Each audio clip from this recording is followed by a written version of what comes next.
Sa loob ng tahimik na mga silid at makikitid na mga daan ng kuweba, ay may mga lihim at hiwaga na hindi napapasok ng liwanag ng araw, na naghihintay na malaman ng mga taong may tapang na maninindigan upang tuklasin ang mga ito.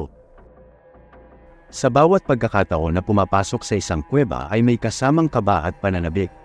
Dahil sa bawat hakbang na ginagawa sa dilim nito ay nagbibigay daan sa pagtuklas ng ganda ng kalikasan na nakatago sa mundo. At sa walang kapantay na pakiramdam ng tagumpay sa bawat paglabas mula sa mga ito. Ngunit, hindi lamang kadiliman at misteryo ang naghihintay sa mga nagnanais pumasok at magsiyasat sa mga kuweba. Ang kawalan ng liwanag, mga butas na mahirap masilayan, at mga labirintong puno ng lalim ay nagtataglay ng mga panganib na maaaring humantong sa hindi inaasahang pangyayari. November 24, 2009, ilang buwan matapos na muling buksan ang kuweba sa publiko, ay naisipang bisitahin ni John Edward Jones kasama ang kanyang kapatid na si Josh, at siyam na iba pa ang Noti Potty Cave. Habang hinahanap ang isang seksyon ng kuweba, o yung tinatawag na birth canal, si John ay namali ng pagpasok sa isang makitid na lagusan, na inakala niyang daan para makalusot patungo sa mas malaking silid o seksyon. Dahil sa maling paglusot ni John ay nakapasok ito sa isang unmapped section, na hindi pa na-explore ng mga eksperto. Sa kasamaang palad, ang seksyon na ito ay isang dead end, dahilan para si John ay matrap dito. Na-trap ito, na walang pag-asa na makabalik sa entrada ng butas na kanyang pinasukan, dahil na rin sa 70-degree na angle ng lagusan. Naging complicated ang pag-rescue na isinagawa kay John sa loob ng 27 oras.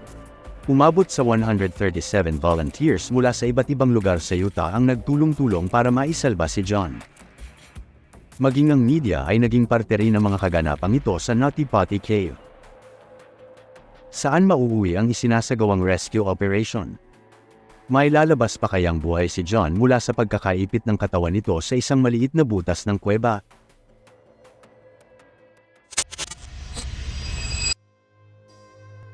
Welcome, para sa isa na namang kwentong kakaiba. Kung ikaw ay mahilig sa istorya ng krimen, mga kakaibang kaganapan, at mga kwentong pupukaw sa iyong atensyon at imahinasyon, ang channel na ito ay para sa iyo. Para maging updated sa mga bagong istorya, please subscribe. Also, para mas lumawak pa ang maabot ng video na ito, please like, share, and comment.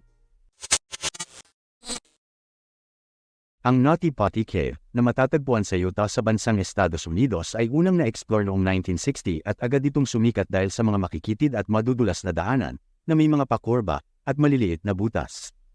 Ang iba't ibang bahagi ng kuweba ay may kakaibang mga pangalan. Ilan sa mga ito ay ang The Birth Canal, The Aorta Crawl, The Scout Eater, at The Maze. Ang Noti Potty Cave ay isang kuweba na hydrothermal, na may kabuuang sukat na 1,355 feet at lalim na 145 feet. Ang kuwebang ito na itinuturing na hypogenic at limestone cave ay napakakomplikado at may maraming dome at 3 dimensyong daanan, na binubuo ng makikitid na lagusan patungo sa malalaking silid o seksyon. Ang temperatura sa loob nito ay medyo may kalamigan dahil nananatili sa 55 degrees Fahrenheit o 12.7 degrees Celsius sa buong taon. Dahil ang Noti Potty ay isang napakagandang kuweba, libu-libong turista ang bumibisita dito kada taon, mapa-eksperto man o baguhan sa larangan ng caving o spelunking. Mula 1999 hanggang 2004, 6 na turista ang nai-record na trap sa mga makikitid na daanan o passageway ng Noti Potty. Ang lahat ng ito ay matagumpay namang nai-rescue ayon sa Utah County Sheriff's Office. Ngunit, napagkasundo ang isara ang kuweba noong 2006 dahil sa mga isyu sa kaligtasan ng mga taong pumapasok rito. 3 taon ang makalipas, May 2009, ay muling binuksan ang Noti Potty Cave sa publiko pagkatapos na isagawa ang isang plano sa pamamahala ng kuweba kasama ang Timpanogos Grotto. Ang grotto ay nagtatag ng isang online reservation system, na kung saan nagpapahintulot lamang ng isang grupo sa loob ng kuweba sa isang panahon o per group batch ng turista ang papasok, at ang pasukan ng kuweba ay sarado pagsapit ng gabi. Noong November 24, 2009, nagdesisyon si John Edward Jones at ang kapatid nitong si Josh na buhayin muli ang kanilang pagmamahal sa pagsisiyasat ng mga kuweba sa Utah. Pinili nila ang Noti Potty Cave bilang kanilang susunod na papasukin. Ika-8 ng gabi ng Miyerkules, ilang araw bago ang Thanksgiving Day nang sila ay dumating sa lugar ng kuweba, kasama ang 9 nilang mga kaibigan at kakilala. Ayon sa mga pamantayan sa paglilikob ng mga kuweba, ito ay isang malaking grupo na papasok sa Noti Poti Cave. Marami ng karanasan si John sa pagpasok ng mga kuweba, ngunit karamihan sa kanyang pag-e-explore sa mga kuweba ay ginawa nung siya ay bata pa. Malimit niyang kasama ang ama at ang kanyang nakababatang kapatid na si Josh sa mga pagpasok at pag-explore nila sa mga kuweba sa Utah. Ito ang kanilang unang pagpunta sa Noti Poti at isang baliktanaw sa mga paglilibot sa kuweba ng pamilya noong bata pa sila. Ilang taon nang hindi pumasok si John sa isang kuweba. Nagkasama lamang ang magkapatid para ipagdiwang ang Thanksgiving sa tahanan ng kanilang magulang sa Stansbury Park. Si John Edward Jones ay ipinanganak sa isang malaking pamilya na may 5 lalaki at 2 babae. Siya ay mayroon ding 16 na pamangkin. Si John ay isang relihiyosong tao, at ayon sa pahayag ng kanyang pamilya, si John ay kilala sa kanyang maayos na disposisyon, di matatawarang sense of humor, strong work ethics, kahusayan sa pakikisama sa ibang tao at may abilidad sa pakikisama sa mga bata. Hindi rin matatawaran ang kanyang pagmamahal at matatag na pananampalataya sa Ebanghelyo ni Hesukristo. Maging ang kanyang commitment sa pamilya bilang isang kahangahangang asawa, ama, anak, at kapatid. Noong panahong yun, si John ay nag-aaral upang maging isang pediatric cardiologist sa University of Virginia, kung saan siya ay naninirahan kasama ang kanyang asawa na si Emily, at 1 taong gulang na anak na babae na si Lizzie. Si Emily ay nagdadalang tao para sa ikalawang anak, na nakatakdang ipanganak sa Hunyo. Naging maayos ang unang oras ng pagpasok ng grupo ni John sa kuweba ng Noti Poti. Inumpisahan ng grupo na siyasatin at pasukin ang malalaking seksyon o silid ng kuweba, na tinawag na Big Slide. Hindi nagtagal, si John, si Josh, at 2 pang kaibigan ay nagdesisyong tanggapin ang isang hamon na kanilang narinig, ang pagdaan sa birth canal, isang makitid at mapanganib na daanan na sa dulo nito ay nagbubukas sa isang mas malaking silid. Si John ang unang pumasok. Siya ay patuloy na gumapang ng gumapang, ngunit ang makitid na daanan ay tila walang katapusan. Alintana ni John na mahaba ang maliit na lagusang ito hanggang sa may isang maliit na butas itong napansin na paiba ang direksyon. Sa halip na tapusin ang makitid na daanan ay tinahak ni John ang isang makitid na butas sa pag-aakalang ito ang magdadala sa kanya sa isa pang bahagi ng kuweba na may malaking silid. Suot niya ang isang colorful, 1970s style cave and headlamp na binili ng kanyang ama para sa mga family trip noong bata pa siya. Pumasok si John sa butas na una ang kanyang ulo. Isinulong ang kanyang sarili gamit ang kanyang mga balakang, tiyan, at mga daliri. At sa pagpasok niyang ito sa maliit na lagusan o tunnel ay mabilis ang kanyang naging daan pababa dahil sa 70-degree angle na lokasyon nito. Hindi natagpuan ni John ang sapat na malaking lugar upang ibalik ang kanyang katawan at umalis sa tunnel. Kaya ipinagpatuloy niya dahil marahil ay naisip niya na nasa kanal na siya. Nang makita niya ang isang hiwa, napaniwala siya na lalawak ito sa ibaba, na magbibigay sa kanya ng lugar upang makabalik. Huli na ng kanyang malaman na ang lagusang ito pala ay isang dead end. At walang kadugtong na bahagi na pwedeng labasan sa kabila nito. Sinubukan ni John na bumalik paitaas ngunit dahil sa kanyang posisyon na halos nakabaligtad ang katawan na nasa ibaba ang ulo at nasa itaas ang paa ay nahirapan itong igalaw ang kanyang katawan. Hindi rin nakatulong ang sikip ng lagusan na may sukat na 10 by 18 inches na tamang-tama lang ang laki para sa kanyang katawan. Idagdag pa ang mga batong nakausli sa lagusan na nagpahirap sa sitwasyon ni John na buhatin ang sarili paitaas gamit ang kamay. Nahirapan din si John na iikot ang kanyang katawan dahil sa tangkad nitong 6 feet at timbang na 200 pounds. Naniniwala ang mga rescuer na pinilit ni John na isiksik ang katawan para siyasatin ang makitid na lagusan. Ngunit huli na nang ma-realize nito na wala ng puwang para siya ay makagalaw pabalik kaya siya ay nagpatuloy na lamang. Ang pagsisikap na palayain ang sarili sa lagusan ang nagpababa kay John sa mas makipot na butas na may lapad na 8.5 pulgada. Dahil dito, natrap si John sa tunnel o lagusang ito na may lalim ng higit sa 100 feet below the ground. At ang tanging nagawa na lamang ni John ay maghintay at manalangin. Hindi malinaw mula sa magkakasalungat na mga pagsisiyasat kung pumasok ba si John sa birth canal at aksidenteng lumiko sa scout eater, o kung siya ay nagkamali na gumapang sa ibang daanan na katabi lang ng birth canal, na tinatawag na Ed's Push. Ang Ed's Push ay hindi humahantong sa mas malaking silid. Ito ay hindi humahantong sa kahit saan, na ang isang 6-footer na lalaki ay mahihirapang daanan ito. Ang EDS push ay may 4 na uncharted passageway sa dulo nito ngunit silang lahat ay masyadong maliit para sa isang taong kasing taas ni John. Sa kabilang banda, ang kapatid na si Josh ang unang nakakita sa kalagayan nito. May pag-aalala sinubukan ni Josh na hitakin pabalik at paitaas si John, ngunit kaunting pag-alaw lamang ang nangyari. Sa sandaling bitawan niya si John ay bumalik ito sa una nitong posisyon. Ang kanyang nakatatandang kapatid ay walang magawa sa isang madilim na butas. Si John ay na-stuck sa butas na ang isang braso ay nakabaluktot sa ilalim ng kanyang dibdib, at ang isa ay napilitang pumunta sa likuran. Ang kanyang mga bukong-bukong at paa ay malaya ngunit wala nang magagawa dahil ang bigat ng kanyang katawan ay tila hinihila siya pababa. Bago umalis si Josh sa tabi ni John ay nanalangin ng mabilis ang dalawa.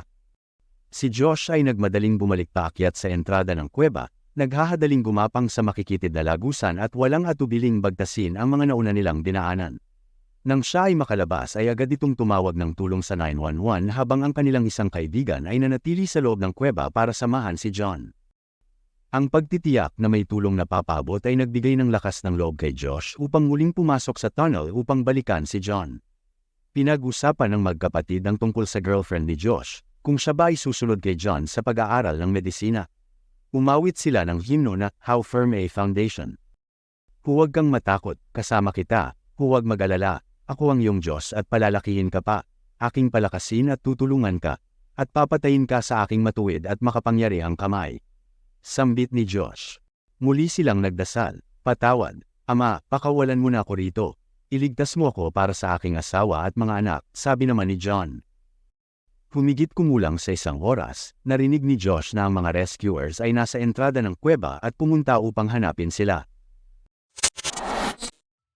Ang unang tao na dumating upang tumulong ay si Susie, isang local rescue volunteer, na agad na itinigil ang lahat ng kanyang ginagawa nang matanggap niya ang mensahe bandang 9:00 ng gabi sa kanyang rescue pager, at mabilis na tumungo sa lugar sakay ng kanyang Toyota 4Runner. Kabilang sa dedikadong grupo ng mga rescuers sa Utah County si Susie, at alam nito ang pasikot-sikot sa kuweba ng Nutty Potty. Si Susie ay dumating lagpas 12:00 ng hating gabi, higit sa 3 oras mula nang si John ay matrap sa loob ng kuweba. Walang sinayang na oras at agad nitong pinasok ang kuweba. Nakatagpo si Susie ng 2 iba pang rescuer at bumaba sa kuweba sa pamamagitan ng isang mabatong butas sa tuktok ng malaking burol sa kanlurang disyerto. Sila ay dumaan sa mga silid nito sa loob ng 30 minuto bago makarating sa 135 feet below the ground tunnel kung saan si John ay na-stuck.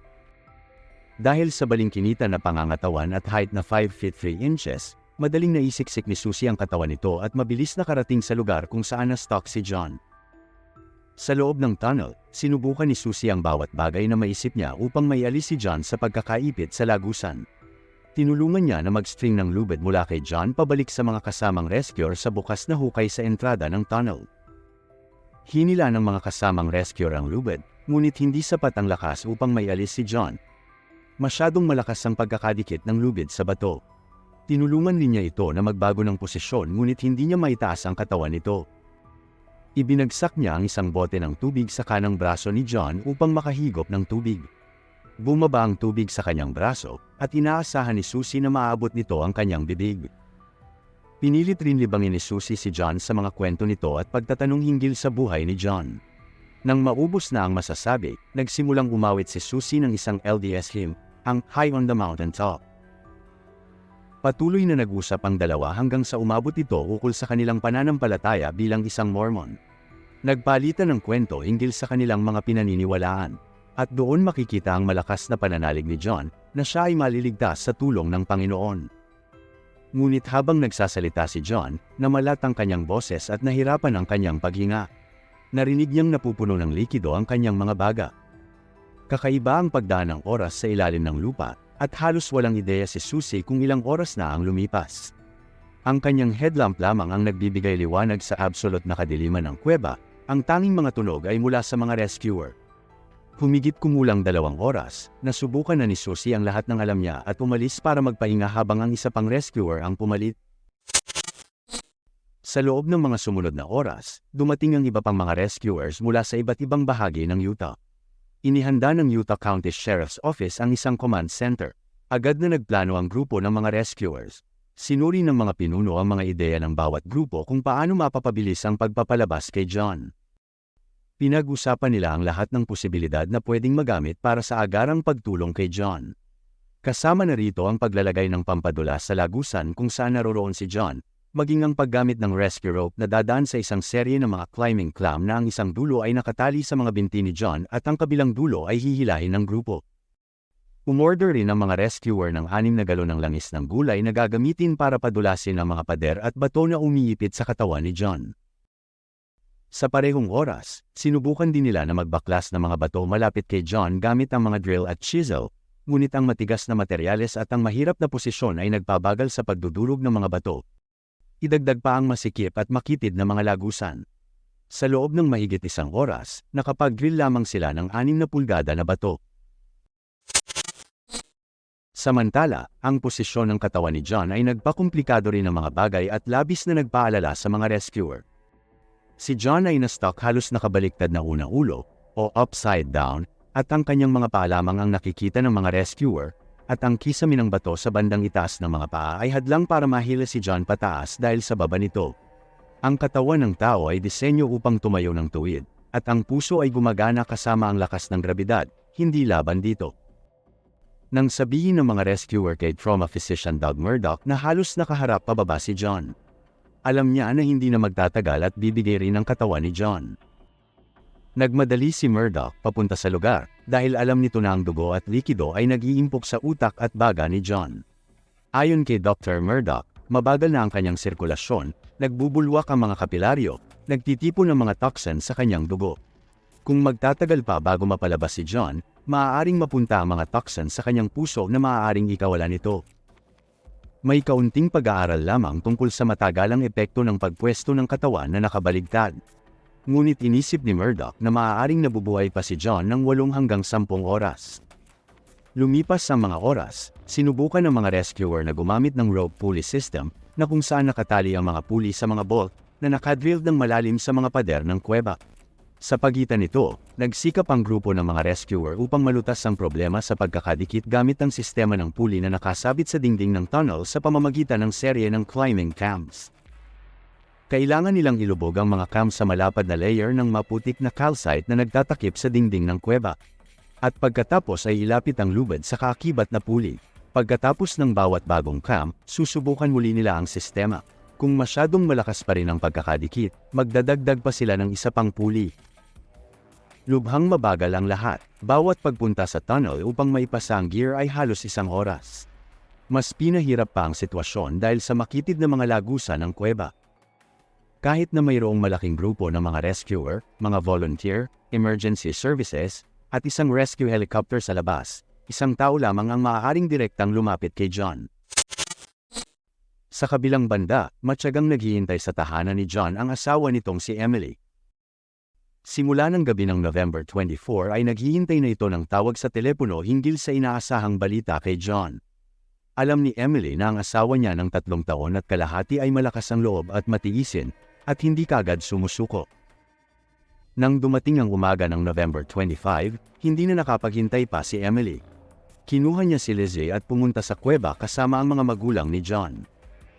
Doon ay nakita niya ang isang puwersa ng higit sa 100 katao na nagsasalita, nagpaplano, at naghihintay sa gitna ng mga ambulansya, media, at mga SUV ng pulis. Dito ay nakilala ni Lizzie si Utah County Sheriff Lieutenant Tom Hodgson, isa sa mga site commander ng naturang rescue operation. Sinigulo nito kay Lizzie na gagawin nila ang lahat mailigtas lamang si John. Naikwento nito na noong 2004 ay nagawa na rin nilang i-rescue ang isang 16 na taong gulang na bata sa parehong tunnel na kinalalagyan ni John, at ito ay tumagal ng 14 na oras. Ngunit ang kaibahan lamang sa sitwasyon ngayon, si John ay mas malaki, mas malalim sa tunnel, at ang naaabot lamang ng mga rescuer ay ang kanyang mga paa.